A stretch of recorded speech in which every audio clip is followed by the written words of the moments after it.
Desde o começo da pandemia da Covid-19, os golpes e ataques pela internet aumentaram. Isso é apontado por organizações independentes que trabalham com informações online e também pelas delegacias de crimes virtuais. Esses golpes acontecem pelas redes sociais, por aplicativos de conversa, justo num momento de tantas reuniões online, de live que tem acontecido diariamente. Há notícias, inclusive, de eventos virtuais sobre direitos humanos que foram invadidos por imagens de pedofilia e tortura. Esse é um dos exemplos desses golpes que têm acontecido. Bom, para além do universo online, nas periferias e nas favelas, a letalidade da polícia aumentou, os números provam. Enquanto os movimentos sociais e as próprias comunidades se organizam há mais de 3 meses para amenizar os impactos da Covid-19 na vida das pessoas mais pobres, a polícia tem matado moradores. Bom, com o clima político no país ainda mais acirrado, pensar na proteção e na segurança de defensoras e defensores de direitos humanos é ainda mais fundamental. Para a conversa de hoje, o Fundo Brasil de Direitos Humanos convidou o Fransérgio Goulart, que é coordenador executivo da iniciativa Direito à Memória e Justiça Racial, a ativista de cuidados digitais, Bruna. Ela prefere não divulgar o sobrenome, a gente vai manter inclusive a imagem dela, como você vê aí nesse quadradinho, para preservar de fato a imagem da Bruna. E a Aline Andrade, que volta a nos acompanhar, ela que é superintendente adjunta do Fundo Brasil de Direitos Humanos. Sejam todos muito bem-vindos e eu queria inclusive começar questionando a Bruna sobre quais os riscos que os defensores de direitos humanos estão expostos, principalmente nos espaços virtuais. Eu queria que você falasse um pouco. A gente já mencionou que nesse momento da pandemia tem acontecido realmente muita live, muitas pessoas têm usado mais a internet por conta disso. E quais os riscos especiais para protetores, defensores de direitos humanos? Oi, Bruna. Oiê, boa tarde, pessoal. Obrigada pelo convite. Então, hoje em dia as redes sociais elas estão sendo muito usadas como espaços de debate político cada vez mais e de disputa de narrativa. Aí com isso a gente vê o discurso de ódio crescendo muito e diversos tipos de ataque. Para citar alguns, a gente tem ataques de vazamentos de dados pessoais, o caso recente de doxing, que é a divulgação de listas com dados pessoais como nome completo, RG e endereço, aconteceu com pessoas consideradas antifascistas. Também tem casos de perfis sequestrados no Twitter e usados para golpe financeiro. Aconteceu semana passada o perfil do Elon Musk e do Mark Zuckerberg. Eles foram vistos pedindo depósitos em bitcoins, embora não tenham sido eles que tenham feito esses pedidos. Também ocorrem essas tentativas de golpe via mensagem direta nas redes sociais, dizendo que você ganhou algo, mas precisa ou pagar uma quantia ou passar parte dos seus dados bancários primeiro. E no uso do WhatsApp, além da divulgação em massa de informação falsa, tem o roubo e a clonagem de contas de WhatsApp, que aumentaram, e esse problema, como você estava dizendo, das invasões e dos ataques nas salas de reunião, que elas são chamadas de Zoom Bombing, se for usado o aplicativo Zoom, ou também de salas abertas como a do Google Meets. E as pessoas usam essas salas para fazer ataques às narrativas. Então, em reuniões feministas, tem pessoas dizendo feminismo é mimimi, direitos humanos são mimimi, direitos humanos para humanos direitos, e colocando imagens de tortura e também de pedofilia e outros tipos de crime. Mas o objetivo dessa participação é a gente falar justamente da necessidade de adotarmos boas práticas e não deixar ninguém apavorado para parar de usar essas ferramentas. Obrigada. Claro. Você deu esse panorama desse universo mais digital e eu queria que agora o Fransérgio falasse um pouquinho sobre os riscos da segurança daí de defensores de direitos humanos nas periferias das grandes cidades. Quais são esses riscos num momento, como a gente já citou também, a polícia continua matando moradores que muitas vezes têm se articulado para a defesa das comunidades frente à pandemia da Covid-19. Na Cidade de Deus, agora há pouco tempo, a gente mostrou imagens, inclusive, da polícia enfrentando moradores que faziam ali uma ação social de distribuição de cestas básicas. Então, assim, fala para a gente um pouquinho sobre o que está acontecendo e quais os principais riscos, Fransérgio. Eu acho que, assim, primeiro agradecer, né, a TVT e o Fundo Brasil de Direitos Humanos por esse convite, por essa possibilidade, né, essa parceria. Primeiro, a gente precisa ratificar que o Estado racista brasileiro sempre violou direito, né, uma máquina de violar direito, né. O que a gente tem vivenciado hoje, né, enquanto defensor de direitos humanos, morador de favela, né, e coordenador de uma organização que trabalha nas favelas e periferias da Baixada Fluminense, é uma potencialização do risco, né, à vida de defensores e defensoras de direitos humanos, né? E por que isso foi potencializado?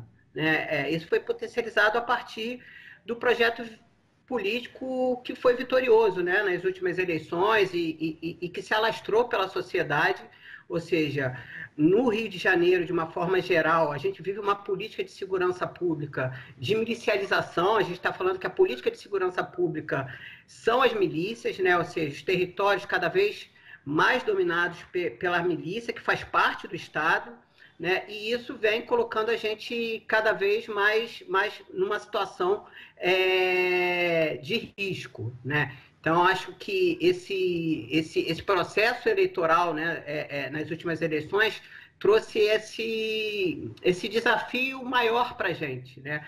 A gente, enquanto organização, a gente vem monitorando, então, né, e morando também em favelas e periferias, a gente já viu, já presenciou operações policiais quando os policiais hoje parece que tem uma carta, né, na manga, ou seja, tem um processo legitimado por esse Estado. Então, assim, a gente tem várias denúncias já sistematizadas de operações policiais que a polícia chega e fala: agora chega de mimimi, agora aqui é Bolsonaro, né, não tem essa história, acabou. Né? Então, assim, eles estão sem controle, ou seja, mesmo anteriormente, a gente ter todo um histórico de uma polícia racista, de um Estado racista, a gente conseguia, de alguma forma, exercer algum controle, né? E hoje, no Brasil, onde a gente não tem política de proteção, né? Não tem programa de proteção, os programas, né, totalmente acabaram, né? A gente fica nessa situação, né? Então, esse discurso, e é um discurso que se ampliou, né? Ou seja, a própria, às vezes, classe trabalhadora, a população pobre, negra das periferias, às vezes apoia esse discurso, né? Do bandido bom é do bandido morto. Então, assim, a gente vive uma conjuntura das mais difíceis, né? Mas o que importa, como já foi colocado pela Bruna, é que, mesmo nessa situação, a gente vem criando estratégias de proteção para lidar com isso, né? Então, acho que estar atento a essa conjuntura enquanto defensor e defensores de direitos humanos é fundamental, né? Se historicamente defensores e defensores de direitos humanos do campo estavam muito em risco, eu acho que a partir desse governo, né, essa questão urbana vai ficar mais latente com relação aos defensores e defensores de direitos humanos. Já quero que vocês falem um pouquinho, inclusive, sobre essas estratégias de proteção. Antes, eu queria conversar com a Aline. Aline, sempre bom te receber aqui, representando o Fundo Brasil. Vocês têm, inclusive, o Fundo tem uma atuação nesse tema de proteção e da segurança das pessoas que defendem os direitos humanos, né? Eu queria que você falasse um pouquinho para a gente sobre como é essa atuação do Fundo Brasil.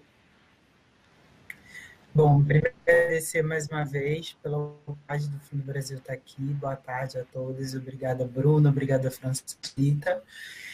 Bom, o Fundo Brasil tem sim uma linha. Nós estamos, inclusive, com o edital em andamento. Quer dizer, essas atividades estão sendo realizadas ao longo desse ano e do próximo ano. E a gente apoia organizações de defesa de direitos para que elas criem e aprimorem estratégias de proteção e segurança. Nós fizemos um edital de seleção em 2019. E esse edital ele tem uma metodologia diferenciada em relação à maioria dos nossos editais. Nós fizemos uma chamada dirigida, né? Escolhemos essa metodologia ouvindo defensores de direitos humanos, o Comitê Brasileiro de Defensoras e Defensores de Direitos Humanos, o comitê que é formado também por organizações da sociedade civil e defensores. Entendemos que um edital convencional, amplamente divulgado, aberto, teria o potencial de aumentar a vulnerabilidade das pessoas que já estão muito expostas a riscos. Então, a gente pensou essa linha, né, dos defensores de direitos humanos específica, justamente não divulgar dados sensíveis, críticos, que colocassem esses defensores de direitos humanos em risco. Então, nós fizemos um mapeamento de organizações no Brasil todo que já estavam trabalhando com a proteção e a segurança de defesa, e chegamos a 170 organizações no Brasil que trabalham com a defesa e a proteção, tanto física quanto digital, tá? E que tinha uma necessidade muito urgente de apoio. E encaminhamos esse edital dirigido para essas 170 organizações. Tá? E a partir daí, nós tivemos apoio a diversas instituições. Por exemplo, a organização da qual a Bruna faz parte, que também nós não vamos identificar a pedido da própria Bruna, e para não comprometer o envolvido pelo grupo, é uma das apoiadas nesse edital. Nós temos também uma linha emergencial, um fundo emergencial que a gente apoia defensores de direitos humanos que estão em situação de risco, muitas vezes, infelizmente, precisam se mudar, precisam instalar equipamentos, proteção e segurança, ter acesso a tecnologias de proteção digital. Então, a gente tem um fundo de resposta rápida para que a gente consiga suprir essas necessidades, e também temos uma linha para organizações indígenas da Amazônia. Então, a gente pensa essa linha, a gente tentou, né? E isso foi pensado junto com os defensores de direitos humanos e com as organizações, viabilizar um suporte jurídico, formação, viabilização de denúncias, inclusive a órgãos internacionais, e até mudanças de endereço para sua rede própria, sua família, quando necessário. Então, a gente tem uma atuação intensa nesse tema, estratégica, e muito pensando também a partir das lacunas do fato de não ter hoje uma política pública estruturada de proteção a esses defensores, o que a sociedade civil pode fazer e potencializar essas transformações, esse trabalho que a sociedade civil já vem realizando de proteção e segurança de quem está na linha de frente da defesa humana no Brasil. Importantíssimo. Bruno, eu quero voltar com você agora. Acho que o que você aponta é que, de fato, a pandemia aumentou esses riscos no mundo virtual justamente porque tem mais gente utilizando a internet, seja para troca de mensagens, para fazer essas reuniões.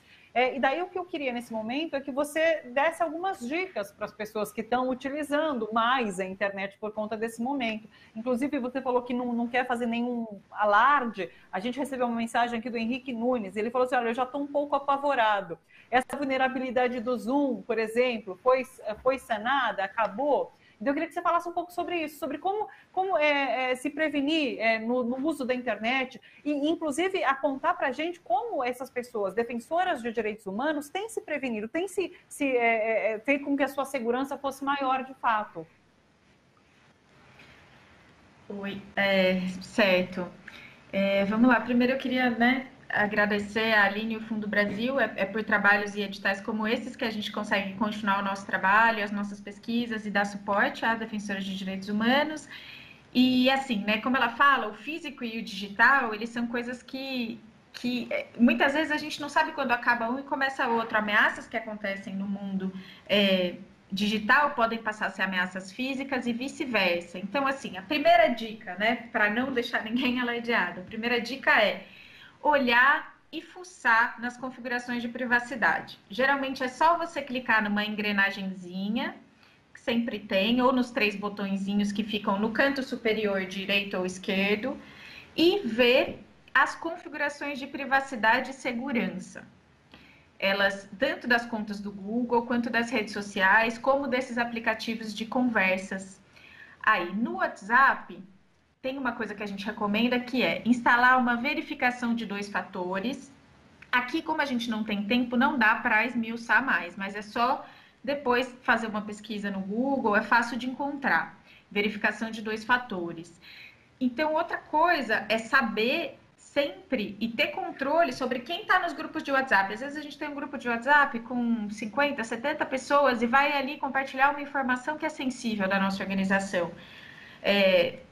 Então, é bom a gente saber quem são esses números. Tem algum número que eu não conheço? Então, talvez seja melhor eu não falar tudo. Eu ter uma noção do que é uma informação mais sensível. Outra coisa é ter cuidado com essa clonagem da sua conta e nunca mandar a senha por mensagem. Nunca. Geralmente, banco, nenhum tipo de serviço oficial vai te pedir para mandar senha por mensagem, assim como por e-mail. Então, nunca abrir um link desconhecido de e-mail. E outra coisa é desconfiar, tanto no e-mail, quanto na mensagem direta, quanto na mensagem de WhatsApp, se tiver um link para você clicar e ter uma coisa assim muito boa. Se a esmola for demais, desconfia, porque ninguém vai te mandar um link que você vai clicar e ganhar na loteria. Isso é mentira. O que pode acontecer é alguém entrar no seu celular, entrar no seu computador através desse link, né? Os links são uma via muito grande para vírus e malwares. Aí, sobre rede social, no geral, fica alerta das suas informações pessoais. Então, assim, eu estou postando uma foto que dá para ver o número da minha casa atrás, o nome da minha rua, a escola do meu filho. Tomar cuidado com o que tipo de informação você está passando, além do que você quer passar, né? Lembrar que, assim, as redes sociais, elas estão muito mais para um shopping do que para uma praça pública. Então, é um espaço que ele está ali sendo disputado por várias empresas. Então, tem muita empresa que está querendo as suas informações e os seus dados, e com isso também pode ter pessoas que querem te prejudicar. E, por último, sobre as salas, né, de reunião, assim, a gente indica alguns aplicativos mais seguros, como o Jitsi e o Big Blue Button, mas tudo bem, vou continuar usando o Zoom, vou continuar usando o Google Meet, não tem problema, mas lembra de colocar senha na sala de reunião e colocar um identificador da sala que não seja tão simples quanto uma palavra. Então, assim, se você colocar reunião, entra nessa reunião que chama reunião, fica com menos proteção. É bacana a gente criar senhas mais compridas e sempre trocar todas as senhas periodicamente do nosso e-mail e de todos os serviços que a gente usa, incluindo usar senhas que sejam mais difíceis. Então, uma senha aí com mais do que 15 caracteres, e você pode usar, se for difícil de lembrar, um programa que é como se fosse um chaveiro. Ele guarda as suas senhas, você só precisa saber uma senha. São muitas coisas, mas tem muitos sites também que a gente pode indicar para colocar já. São dicas muito preciosas e, assim, são detalhes que a gente acaba não se atentando realmente no uso da internet no nosso dia a dia. Então, acho importantíssimo importantíssimas essas dicas que a Bruna nos dá. Agora, vou passar para o Fran Sérgio. O Fran Sérgio, inclusive, me contava, antes da gente começar aqui, que muitas organizações de luta pelos direitos humanos, de defesa dos direitos humanos, têm algumas estratégias de proteção, né, para esses defensores. No entanto, quando se trata de favelas, muitas vezes é um pouco diferente. Quando a gente está falando de comunidade, dessa atuação na comunidade, isso é um pouco diferente. Eu queria que você falasse para a gente sobre isso. Não, é isso, né? Eu acho que isso é um desafio para as organizações e para o campo de direitos humanos, né? Porque, primeiro, quando a gente pensa em estratégia de proteção, a gente não pode pensar como uma receita, né? Uma receita que funciona num quilombo, vai funcionar numa favela, vai funcionar para uma ONG, né? Então, assim, a gente tem dinâmicas e contextos diferentes. Então, essas especificidades são fundamentais para entender um pouco a construção das estratégias, né? E aí eu acho que isso é um desafio colocado para o campo dos direitos humanos, né? A gente pensar uma estratégia diversa de estratégias de proteção, né? E de cuidado, né? Porque quando a gente está discutindo proteção também, a gente tem que falar, né, do cuidado, do autocuidado, né? Às vezes a gente sempre pensa muito proteção numa linha só apenas do que vem no imaginário, de segurança pública, mas envolve outros fatores, e a questão do cuidado é um processo da questão de proteção, né? Eu estava falando anteriormente, claro, que eu vou falar de algumas estratégias que são estratégias mais genéricas, né? Porque a gente não vai falar das estratégias, tornar públicas estratégias para o Estado, né? Ou seja, esse Estado que viola o direito, mas eu acho que historicamente, como os desafios da histórica, as resistências também vêm sendo feitas históricas, né? Então, assim, tem uma questão também que eu acho que antes de entrar nas estratégias que a gente precisa entender. Eu sou morador de favela, mas eu sou uma pessoa branca, né? Então, assim, eu tenho um privilégio, né? E isso é um diferencial, isso me protege, né? Então, mulheres, mulheres negras, a população negra nesses territórios de favelas e periferias, enquanto defensores e defensoras, ou seja, são muito mais vulneráveis do que um corpo branco, né? E isso é uma questão que precisa ser discutida, né? Ou seja, a própria discussão da branquitude, essa questão do privilégio dentro da perspectiva da proteção dos direitos humanos. Falando das estratégias, né, ou seja, com relação às operações policiais, né, a gente vem, né, mapeando os horários que acontecem com mais frequência essas operações policiais. Para quê? Para a gente avisar, para a gente comunicar aos moradores e moradoras que tem uma tendência que e aos próprios defensores para naquela hora não estar na rua, né? Porque se o policial, porque as pessoas são reconhecidas enquanto defensores e defensoras, né? Então esse mapeamento dos horários, o mapeamento às vezes costuma ser às vezes o mesmo batalhão, os mesmos policiais. Então a gente vem de alguma forma construindo esse mapeamento, né? É uma coisa que a gente vê bastante com relação aos defensores, mas ao cuidado de uma forma geral também, ao papel, né, da mulher favelada e periférica no contexto das operações. Então, quando tem crianças na rua, essa coisa do cuidado, menino, menina, vai para casa, isso são estratégias de proteção, né, que às vezes não foi pensada naquela estrutura, né, que algumas organizações de direitos humanos, porque são dinâmicas diferenciadas, né? Questões também como a nossa própria circulação, o cuidado de sempre quando tiver presença policial, né, dentro dos territórios de favelas e periferias, não andar sozinho, andar de forma coletiva. Se você estiver fora da favela, for muito tarde, não voltar para casa, né? Ou seja, fica na casa do amigo mais para o centro e volta na parte da manhã. Ou seja, são estratégias de proteção que a gente vai construindo. Agora, quando tem uma ameaça, aí o que funciona de fato é uma rede de proteção externa, né? Então, assim, muito hoje, quando acontece uma ameaça, né, da pessoa ter que sair, isso é a última coisa que a gente tem que fazer. Mas se em alguma situação, de fato, a gente tem que sair do território onde que a gente mora, do território onde que a gente milita, aí essa rede externa é fundamental, essa rede de apoio, né? E aí na lacuna de não ter um programa de proteção, hoje o Comitê Brasileiro de Defensores e Defensoras de Direitos Humanos vem cumprindo um pouco esse papel, outras organizações de direitos humanos, como a Justiça Global, no Rio de Janeiro, e tantas outras, funciona como esse ator que, do primeiro contato, como que a gente faz para sair daqui, precisa se ficar fora, né? Então, acho que assim, essa articulação em rede é fundamental para o momento que realmente a ameaça acontece, né? E, por último, só colocar que esse ano, né, a gente falou dessa coisa do virtual e do presencial, de fato, isso é algo que não dá para fazer, né, de forma estanque. Esse ano a gente